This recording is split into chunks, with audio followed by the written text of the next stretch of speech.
Bienvenue pour cette présentation. C'est Laurent Gruber, c'est ça, qui va nous présenter le projet Claroline et un peu l'historique et un retour d'expérience. Passer d'un projet open source jusqu'à la création d'une société qui offre du support SaaS sur la solution. Voilà.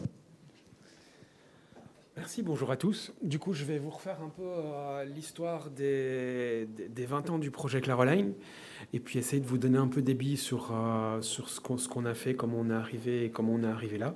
Et puis, je répondrai volontiers à vos questions autour de ça. Donc, Claroline est né en 2001 en Belgique, dans des universités et des écoles d'enseignement supérieur. Par des enseignants directement qui voulaient une solution pour diffuser leurs cours à leurs étudiants. Ils expérimentaient plein de choses et puis il y avait une plateforme propriétaire qui venait du monde de l'entreprise à l'époque mais qui leur convenait pas et ils se sont dit on va faire notre solution et ils ont commencé à faire ça et ils ont lancé Claroline et dès le début ils l'ont lancé sous forme de logiciel libre. Et donc là, on est en 2001 et il y a les premières versions qui sortent. Et puis, c'est la naissance des ce qu'on appelle les LMS, les gestionnaires d'apprentissage. Et donc, il fait partie des premiers LMS qui sont venus et qui sont venus directement là du monde universitaire. Il s'est développé comme ça pendant une grosse dizaine d'années. Il y a eu, dans cette période-là, déjà plusieurs choses qui se sont passées. Au tout début du projet, enfin au tout début, on est dans 2004-2005, il y a eu une volonté de créer une structure commerciale à côté. Et les universités qui étaient partantes, etc., n'étaient pas trop pour, ça a fait conflit, etc. Et comme souvent dans l'open source, quand il y a conflit, il y a fork. Et donc, il y a un premier fork qui a été fait et qui s'appelle Dokeos et qui, lui, s'est orienté purement vers une version commerciale, là. Au début, toujours open source. Et puis, même si ce n'est pas ma spécialité, ça vaut la peine quand même d'en entendre parler. Dokeos s'est orienté vers le monde de l'entreprise. Au bout d'un moment, ils ont commencé à se dire « finalement, l'open source, c'est pas top ». Ils ont voulu rendre leur version propriétaire. Et il y a de nouveau eu un fork de Dokeos même à ce moment-là, qui a donné Shamilo, qui est resté en libre et qui a continué à évoluer, et Dokeos qui est devenu quasi 100% propriétaire. Donc, et là, on est toujours... donc ça, c'était 3-4 ans plus tard encore. On est presque vers déjà 2010. Mais la version de Claroline principale, c'était toujours du 100% open source et 100% communautaire, sans aucun support commercial. Donc, il y a les parties dont j'ai dit, mais c'était des forks. Claroline en lui-même, chacun faisait sa sauce et il n'y avait pas de centralisation. Et finalement, le logiciel vivait de subsides ou de développeurs mis à disposition par des institutions, essentiellement des universités, voire quelques entreprises. Et il a évolué comme ça. Et puis, vers les années 2012... le logiciel commençait à avoir 10 ans, ça commençait à devenir difficile de le maintenir, ça devenait un gros machin et ça commençait à devenir difficile de le faire évoluer comme on le voulait.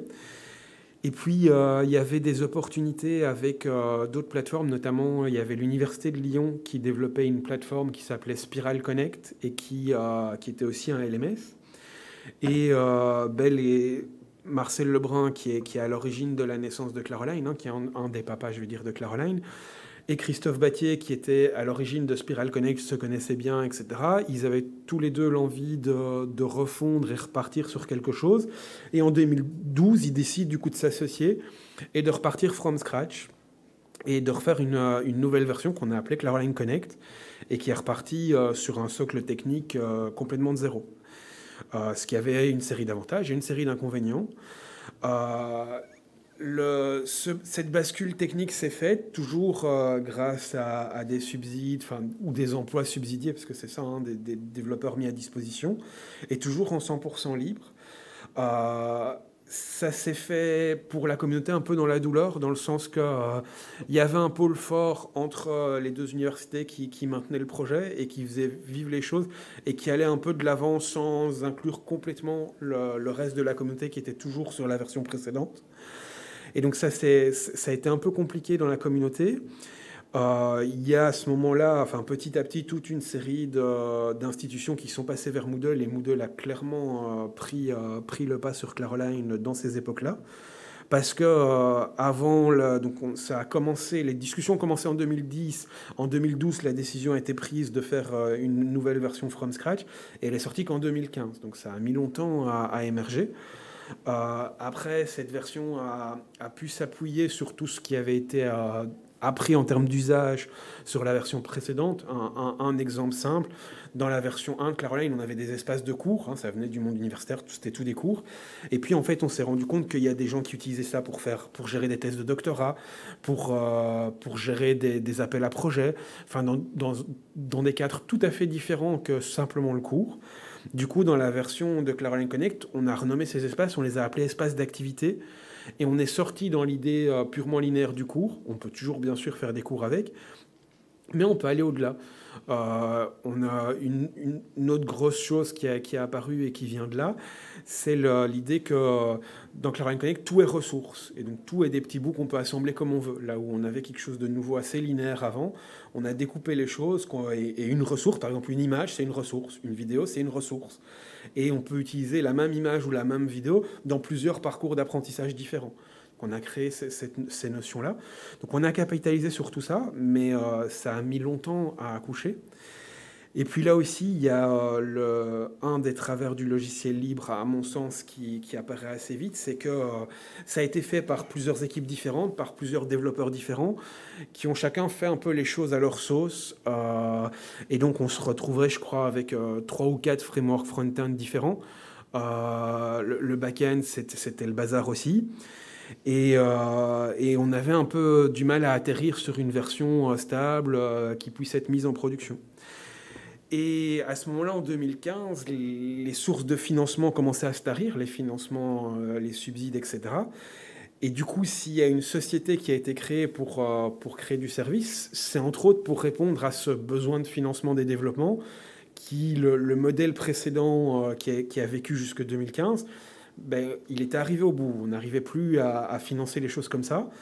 Et il y avait quand même une certaine demande d'une série d'utilisateurs d'avoir un service professionnel. Et donc en 2015, c'est moi qui ai créé la société qui fait du service autour de Claroline, avec l'aide, du coup, cette fois, c'est pas un fork, puisque c'était avec l'aide de la communauté existante, hein, qui est toujours là. Et puis, petit à petit, l'effort de développement a reposé entièrement sur la société. Donc, jusqu'en 2016, il y avait encore des développeurs qui étaient financés par différentes institutions. Et aujourd'hui, il n'y en a plus du tout. Donc, il y a vraiment eu cette bascule de financement du développement, d'un financement, je vais dire public ou semi-public, à un financement complètement type entreprise. Et donc, il y a un premier point à savoir, c'est que c'est pas... C'est un choix un peu forcé. C'était ça où il n'y avait plus de financement et il y a du coup plus de financement, plus de logiciel. Voilà, il fallait bien le développer. Et ce que je n'ai pas encore dit, mais qui est important à savoir pour situer le business model, c'est que Claroline, c'est un logiciel à destination des institutions. Ce n'est pas le logiciel que tu installes sur ton PC comme LibreOffice ou comme plein d'autres. C'est un logiciel qui est à destination d'institutions de formation, universitaires, grandes entreprises, etc. Et donc, c'est pas non plus un logiciel sur lequel on va trouver des développeurs qui vont faire ça sur leur temps libre. Comme je le disais, c'est un logiciel institutionnel. Autant sur LibreOffice ou sur Firefox, c'est intéressant, tu développes un truc que tu peux utiliser, etc. Ici, des gens qui développent quelque chose qu'a priori ils ne peuvent pas utiliser, ça n'a pas de sens. Si le développement vient, c'était d'institutions. Hein, tous les développeurs avant, ils étaient salariés des institutions qui leur demandaient de développer. Et des institutions plutôt publiques type université. C'était ça le modèle jusque 2015. Et c'est ce modèle-là qui arrivait à son terme. Aussi parce qu'il y a des grosses évolutions dans le milieu de l'informatique. Hein. Même les DSI d'université vont de plus en plus vers de l'externalisation. Hein. On ne veut pas s'en occuper. On met les choses dans le cloud, bien loin de chez nous. On n'a même plus nos propres serveurs. On n'y est pas encore complètement, mais c'est la tendance vers laquelle on va. Où il y a aussi cette tendance on ne veut pas supporter... enfin, il faut quelqu'un à qui... en fait, il faut quelqu'un sur qui on peut taper si ça ne marche pas. Et donc, c'était... si vous étiez pas à cette présentation précédente, mais celle encore avant de Genma, il disait il y a les marchés de support des ministères. Le but du ministère, c'est clairement, c'est une assurance, quoi. S'il y a un truc qui ne marche pas, il doit avoir quelqu'un sur qui taper. Et c'est une grosse tendance institutionnelle, là aussi. Et donc, c'est pour ça qu'il y a un certain besoin de support. Donc on a créé la société à ce moment-là et on a fait toute une série d'erreurs, hein, comme toujours, surtout que c'était fait un peu parce que il fallait se lancer. La première que je pense que j'ai fait, c'est au début on a eu très très dur à mettre le juste prix sur les services qu'on offrait. C'est-à-dire qu'on vient de quelque chose de 100% gratuit, que tout le monde avait toujours eu gratuit, et puis là, il faut faire payer, et il y a un peu du mal à passer à cette étape-là, même pas forcément des clients, mais de notre part aussi, parce qu'on n'était pas dans ce modèle-là, on n'était pas là-dedans, et donc au début, on a eu du mal à mettre un tarif qui nous permettait d'être rentable. Et donc les premières années, on l'a clairement pas été du tout. Ça fait seulement depuis 2020 en fait qu'on est rentable. Et pour arriver à ça, il a fallu que je monte les prix par rapport à ce que je faisais au tout début, facilement x10. Parce qu'au début, c'était clairement sous-estimé. Et c'est, quand tu viens du logiciel libre, je pense que c'est un travers qu'on est loin d'être les seuls à avoir. C'est que les grosses entreprises, elles ont l'habitude de payer très cher, quoi, hein. Et pour elles, payer 50 000 euros pour un logiciel, c'est pas forcément cher, quoi. C'est même pas cher, en fait, pour elles. Et donc le problème, c'est qu'en tant que personne normale qui n'a pas l'habitude de voir les choses comme une entreprise, c'est des sommes énormes. Et en même temps, si on veut pouvoir financer les développeurs qui sont derrière, un développeur, on est facile à 60 000 euros par an. Donc c'est aussi des chiffres qui pèsent directement, et donc il faut y arriver. Et donc oui, il faut réussir à se dire, c'est vrai, je ne fais qu'héberger la solution, et donc si je prends le coût du serveur et le coût du travail de l'hébergement de la solution, c'est pas, ça peut pas valoir très cher. Oui, mais on fait aussi toute l'édition de la solution, parce que le code, il se fait pas tout seul, quoi. Et la maintenance, ça se fait pas tout seul. Et cette fameuse assurance dont on parlait, ça a un prix. Et comme toute assurance, tant que tout va bien, il n'y a pas de problème. Et puis, s'il y a un problème, il faut pouvoir assurer derrière. Et donc, il a fallu monter nos prix, et ça s'est fait par palier, hein, parce j'ai pas fait x10 d'un coup, hein, petit à petit, par palier. Et puis, finalement, l'équilibre que j'ai trouvé il y a 2-3 ans, c'est de dire, OK, il y a deux types de contrats. Il y a le contrat standard où on s'occupe de l'hébergement, et par contre, on ne fait pas le support. Il y a juste l'hébergement qui est inclus, et qui reste très accessible, et qui reste je suis pas loin des prix d'origine, un petit peu plus cher, mais pas loin.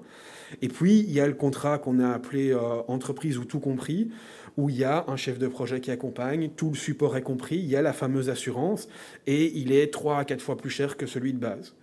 Parce que tout ça, ça se paye. Et les entreprises, elles vont vers ça, parce qu'elles veulent cette assurance, elles veulent cette garantie, et ça permet du coup de financer le modèle et d'avancer. Et ce qu'on a fait aussi pour rester dans notre esprit d'ouvert, pour essayer de répondre à la possibilité que ce soit utilisable partout, c'est que les associations ou les écoles, on leur fait encore des tarifs particuliers. Donc voilà, parce que ça reste de là qu'on vient, et le problème c'est qu'une école elle n'a pas beaucoup de sous, etc., etc., et donc on veut quand même garder une certaine accessibilité, et donc on a fait ce genre de choses-là. Mais du coup, qu'est-ce qui finance essentiellement? C'est clairement cet abonnement tout compris pour quelques grandes entreprises qui ont les moyens de payer et qui permettent de financer le développement. Et donc voilà, si j'ai un conseil à donner déjà si vous vous lancez dans ce genre d'aventure, c'est vos tarifs, réfléchissez-y bien et essayez de faire quelque chose qui soit différencié. Et oui, finalement, la grosse entreprise, elle paye beaucoup plus cher pour un service qui n'est pas si éloigné de ça que le service de l'école. Mais elle a les moyens de le faire, et c'est un peu voilà, c'est comme ça que ça fonctionne, tout simplement. C'est le modèle capitaliste, et si on veut aller en mode entreprise, il faut accepter cette partie-là aussi. Et je sais que c'est pas toujours en lien avec les logiciels libres, enfin c'est pas la même éthique, mais si on veut jouer dans cette cour-là, il faut jouer avec ces règles-là aussi, sinon on s'en sort pas. Autre point, alors là qui est très spécifique à nous, c'est que Jusqu'à aujourd'hui, et on l'a toujours pas aujourd'hui, on n'a toujours pas de réelle structure commerciale. Qu'est-ce que j'entends par là? C'est-à-dire qu'on n'a pas de commercial qui démarche les gens pour essayer d'avoir des clients, etc. Tous les clients qui sont arrivés chez nous, c'est des gens qui nous connaissent parce que on existe depuis 2001, on a une certaine empreinte sur le marché, et qui nous contactent et qui demandent des services. Et du coup, c'est clairement un point qui encore aujourd'hui nous empêche d'aller concurrencer par exemple Moodle, parce que même si Moodle ne se vend pas, il y a des sociétés qui le vendent derrière, etc. On fait pas, on commence à faire un peu plus de marketing, mais c'est de nouveau un point où on a beaucoup à apprendre encore aujourd'hui. Et qui est un problème dès le début, parce que dans l'équipe de ceux qui ont lancé la société, moi et quelques autres, il y avait personne qui avait de profil vraiment commercial. Et j'ai envie de dire, si vous voulez lancer un projet comme ça, en fait, c'est quasi indispensable. Ici, on a pu tabler sur la notoriété depuis 2001, etc. Le fait que les gens venaient chez nous, c'est quelque chose qui ne marcherait pas pour un produit nouveau, très clairement. Et donc, c'est indispensable de passer par là. Et même pour ça fait... avec un commercial, on aurait probablement pu se développer beaucoup plus vite. Après, il y a le problème de nouveau qui est le même que le prix en 2015, c'est ce choc de culture entre je viens du 100% open source tout gratuit avec un commercial qui veut vendre des trucs hyper chers, quoi. Il y a un choc de culture là qui est compliqué à faire passer. Même dans l'équipe qui lance les choses, parce qu'on vient d'un idéal où on fait des choses pour tout le monde en bien commun. Et puis là, il faut trouver une façon de le financer dans des relations commerciales qui sont très très loin de tout ça. Donc c'est une problématique qui reste encore une problématique pour nous aujourd'hui. Même si je l'ai dit, on a atteint l'équilibre financier il y a un peu plus d'1 an. Et on y reste maintenant, et on a un modèle qui devient soutenable, mais qui permet clairement pas de s'implanter partout. Et surtout, si on aimerait bien grandir en termes de chiffre d'affaires, moi j'aimerais bien un jour rattaquer le monde des universités qui s'est entièrement tourné vers Moodle, mais de nouveau ça demande des moyens, ça demande de l'énergie, et des moyens qu'on ne sait pas forcément aller chercher dans les universités, parce qu'elles n'ont pas énormément de moyens. Et donc si on veut pouvoir faire ça, il faut être financé par des entreprises, et donc il faut que ce pôle-là se développe. Et donc il faut d'abord développer le pôle commercial avant de pouvoir développer le pôle plus de l'éducation, qui est celui d'où on vient aussi. Et ça aussi, c'est un peu un deuil à faire. On aurait bien voulu pouvoir faire autrement, mais voilà, on en est là. Donc voilà un peu les quelques enseignements rapides que je peux vous donner comme ça. Après, j'en rediscute volontiers avec vous si vous voulez. Je suis dans le coin pour la journée. Et oui, si vous avez des questions, je vous en prie. J'ai 2 questions. La première, si j'ai compris, aujourd'hui, vous avez un prix sur lequel vous êtes comptable. Oui. Vous avez un autre prix. Donc, ma première question, c'est à quoi vous sert, en termes de fonctionnement d'entreprise, cet autre prix?